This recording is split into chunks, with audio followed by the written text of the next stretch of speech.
Update on day 2 of SB19's Philippine Arena concert ticket selling.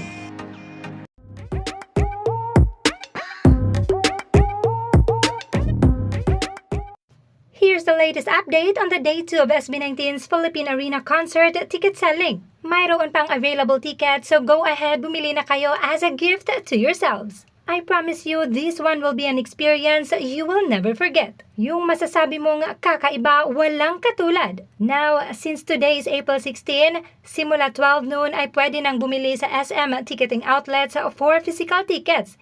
And of course, pwede pa ring online. Para naman sa mga naghihintay kung kailan ito masosold out, just sit back and relax. We do not need to worry about beating a record since SB19 is already the record holder of selling out Philippine Arena in less than 7 hours. Kaya kalma lang tayo for day 2. Remember na maglalapag pa ang SB19 sa kanilang simula at wakas EP, and with this, siguradong mas marami pa silang mahahatak na casuals. At para naman sa ating mga kapitbahay na laging nakabantay, well, hayaan na sila.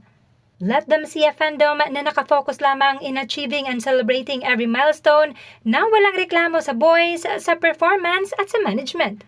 Hayaan silang makita ang malaking kaibahan.